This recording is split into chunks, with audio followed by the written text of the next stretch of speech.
Hello, my name is Tony Beers, and this is Movie Reads. And just like the movies, we play out our last scene.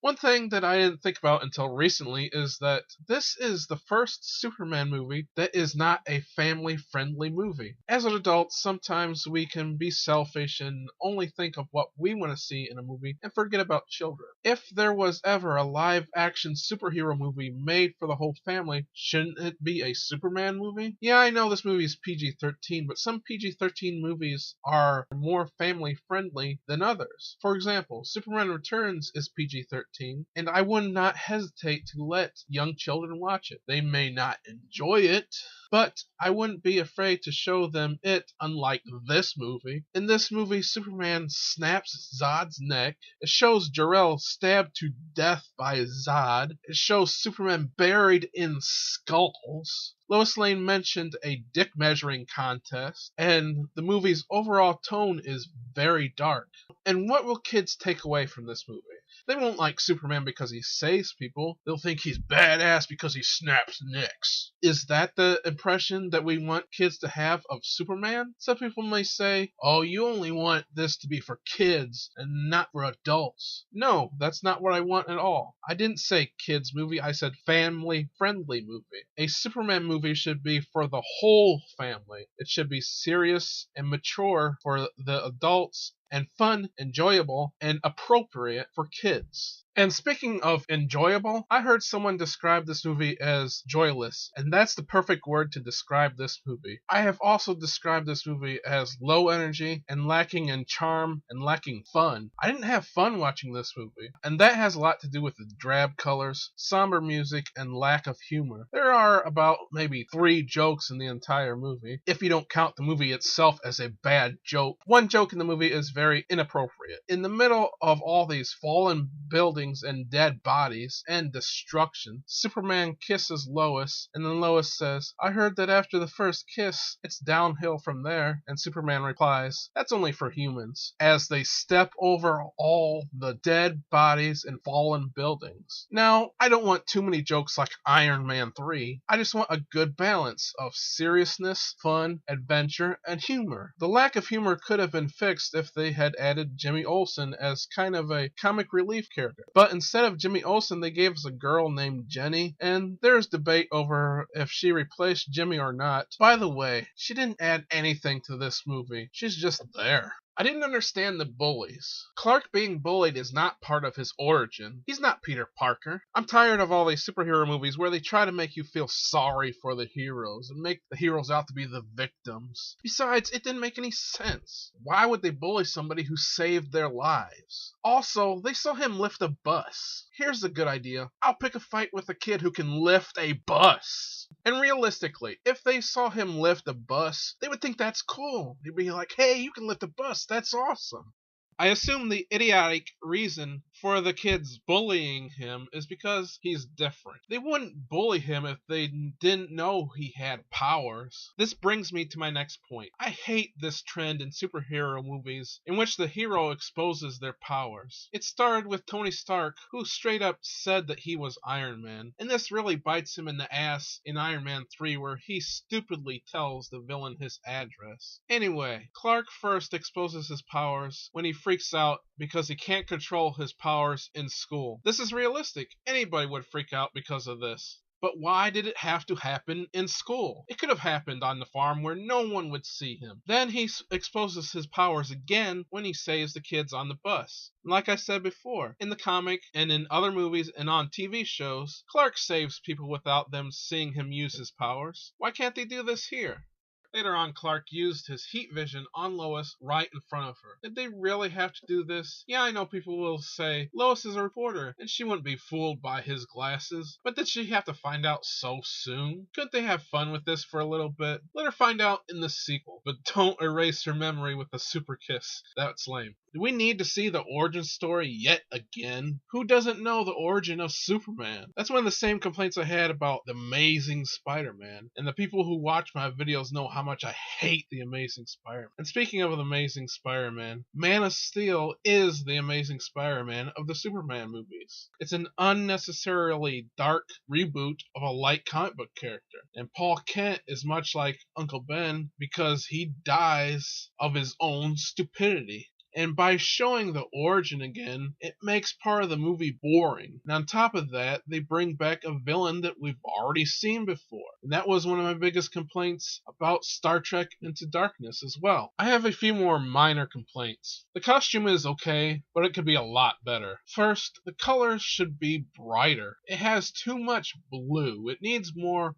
red and yellow. The red undies would have helped break up the blue, and the yellow S on the back of his cape would brighten up his costume. In the comics, Superman gains his powers from Earth's yellow sun. In this universe, for some reason, Superman gains his powers from Earth's atmosphere or something like that, and Kryptonian atmosphere weakens him. I didn't understand this. Also, what happened to Kryptonite?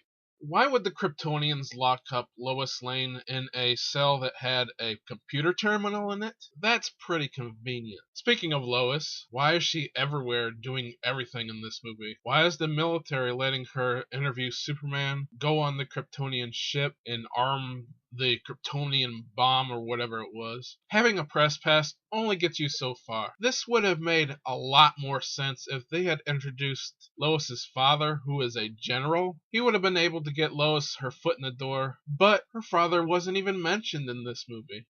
Why is Jor-El such a badass? In this movie, Kryptonians are bred for just one thing. Zod is bred to protect Krypton. Jor-El is bred to be a scientist. Why is he an action star all of a sudden? And why is he riding a dragon? Yeah, I like the dragon. It looked cool. But Zod chases him in a spaceship. Does Jor-El really think he can outrun Zod with a dragon? That would be like someone trying to outrun a car with a horse. The people who defend this movie come up with some lame excuses for this movie. When I say that the movie is too dark, they say, well, it has to be dark because we live in darker times than the time Superman was created. Seriously, people? Superman was created during one of the darkest times in human history. Superman was created when America was still feeling the effects of the Great Depression and the entire world was at war. If you seriously think that the world is darker now, you should have a long discussion with a Holocaust survivor to understand what darkness really is. Then these same people say, well, when the Superman movies were made, it was a much lighter time. And again, people, really? In the late 70s and the 80s, when these Superman movies were made, nuclear war with the Soviet Union was a real threat. This is clearly evident in the movies themselves. So to say that times are darker today is a completely false statement. Besides, during dark times, shouldn't movies be lighter to uplift the mood of the audience? Other people make the excuse that this is an alternate universe Superman we are seeing, not the Superman we know. First, the film never establishes that this is another universe. It's not like the new Star Trek in which it's clear that it's a new timeline. Second, do we want to see a knockoff Superman or do we want to see the real thing? When talking about the destruction of Metropolis and the death of Zod and of innocent civilians, people use the excuse that he's still learning to be a superhero. Learning not to kill people and putting the lives of other people first is something he should have learned from his parents as a child. It's not something that he should learn when he's a 33-year-old grown man. Then other people say, well, all this destruction sets up a sequel by giving Lex Luthor something to blame Superman for. So is it worth destroying the integrity of the Superman character to simply set up a sequel? Speaking of sequel, another excuse that people use is, oh, everything will be fixed or explained in the sequel. I hate this excuse most of all because, one, no one can see into the future, so no one knows if anything will be fixed or explained in the sequel. We can only review what is presented to us right now, not what might be in the future. A movie must stand alone. It can't rely on its sequels to be considered good. If a movie can't stand on its own, then it's a bad movie. People use this same excuse excuse for Prometheus and the Amazing Spider-Man. Oh, this is just the first part of a saga. That doesn't excuse this movie for being crap. Please stop it with that lame excuse, people. Some people have said, oh, you're thinking in the past. This is the new Superman for the future. And actually, that's quite the opposite of how I was looking at this movie. Earlier, I talked about the children and what they will think about this movie and the Superman character in general. Is this the Superman we want them to know? That's how I'm thinking about the future of Superman as a character. When the kids who see this movie grow up and make Superman movies of their own, how will they interpret Superman? If this trend continues, Superman will become darker and darker until he is no longer the character he was intended to be. Also, since this movie seems to be a stepping stone for the DC cinematic universe, and a Justice League movie is scheduled, will this dark tone be appropriate for Justice League characters such as a Wally West Flash, Shazam, Blue Beetle, Booster Gold, Plastic Man, or even Teen Titans Beast Boy? How would characters like these fit in this dark world? Tell me, who looked at Superman and thought this dark tone will be appropriate? Does this look like a dark character to you?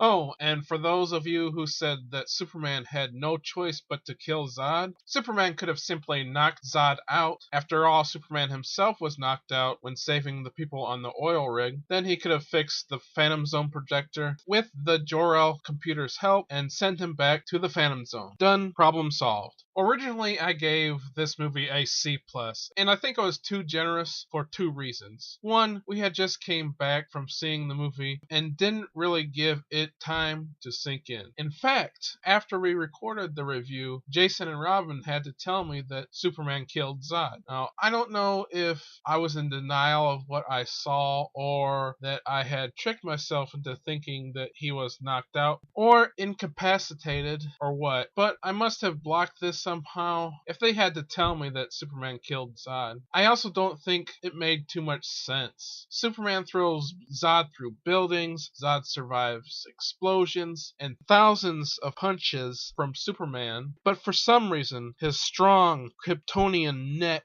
can't stand Superman's attack. If this is all it took, why didn't Zod or one of his minions do this to Superman a long time ago? And the other reason I was too generous on our first review, I had very low expectations for this movie. And when my expectations are low, I'm usually more forgiving of the movie. For one thing, I heard a rumor that Krypton would not have been destroyed, and that rumor was false, so I was at least relieved that that rumor was wrong. And another thing is that I hated the scenes with young Clark and Paul Kent in the trailer, and although I hated those scenes a lot, at least they were very short scenes. So that's why I was lenient on the film on my first review. But the more I think about the movie, the more I hate it. And as much as I hate this movie, I can't give it an F because there are some things that I did like about it. So my revised final grade for Man of Steel is a D+. My name is Tony Beers, and I'll see you next time.